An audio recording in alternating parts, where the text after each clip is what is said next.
We have the statement now from the Jordanians, which we've been reading for the last hour. While the military forces mourn the martyr, they emphasize his blood will not be shed in vain. Our punishment and revenge, it reads, will be as huge as the loss of the Jordanians. Our sister network Sky News reports the Jordanian government now plans to execute the prisoner ISIS had demanded in exchange for the pilot. Remember who this prisoner is. This prisoner is one of a husband and wife team. She was the wife. They carried out an attack in Jordan with suicide bombs. Her husband's bomb went off and killed him. Hers did not. They captured her, sentenced her to forever plus death. She's been on death row, and there's her picture. And now Jordan says, we're killing her.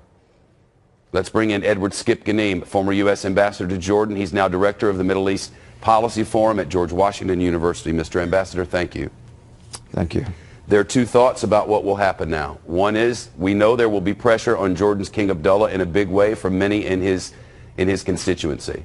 We further know that there will be pressure to avenge this death, and that the king has said publicly that he wants to do so, that he wants to get after ISIS. Your thoughts on what will and should happen?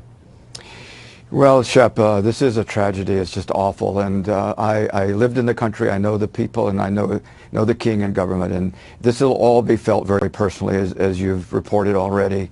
I think that and I do believe what was said earlier in the program, and that is that it was concocted by IS, this whole business with the Japanese and with the Jordanians, was to cause trouble for the government from its people in the hopes, I think, of separating Jordan out of the coalition. Let me tell you this. In 2005, Mr. Ambassador, I want you to continue thought, but I want our viewers to know these are live pictures, I've just been informed. The King of Jordan, center screen on Capitol Hill. Ambassador Ghanim, continue. Yes, what I was just simply going to say is that if they hope to divide Jordan out of a coalition, they made a huge mistake. You only have to look back at 2005 when the public opinion in those days was very largely in support of al-Qaeda and their opposition to the United States, and somewhat to Zarqawi, who was another terrorist at the time. And then the bombings in the hotels and the weddings that killed all Muslims, by the way, happened, and that's where Sajida is picked up.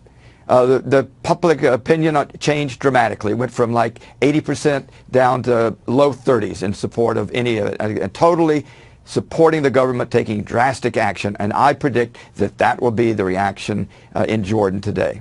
Well, I know. Go ahead. I was going to say there are going to be those, there have been and will be, who say, why are we in this? We shouldn't be in it.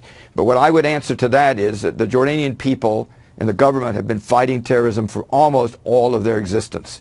If you go back into the 50s, the 60s, the 70s, the PLO in those days hijacking airplanes, one of their prime ministers was assassinated. This country knows what it means to be a victim of terrorism, and they're dedicated to fighting terrorists, and they are dedicated to fighting the Islamic State. If they're dedicated to fighting terrorists and they're the next door neighbors, will they take their Muslim boots and put their Muslim boots on the ground against these people who have bastardized this religion in an effort to wipe them out, or are we still looking for somebody to do it?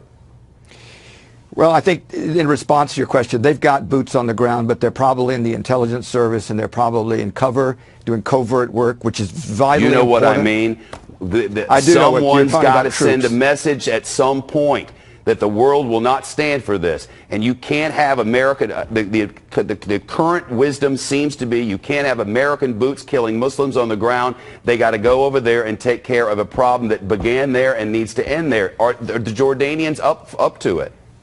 The Jordanians are up to it if they're in a bigger group, but they're a small country. They have a small military. They're not going to be able to do it alone. But you're quite right, and I think that's the message. It's only if you deal with the ideology, and that is what's threatening the region, and that's what they're aiming to use to try and take over the region. But the countries, others know about this, but they have not yet put those boots on the ground. You're quite right. Mr. Ambassador, thank you so much.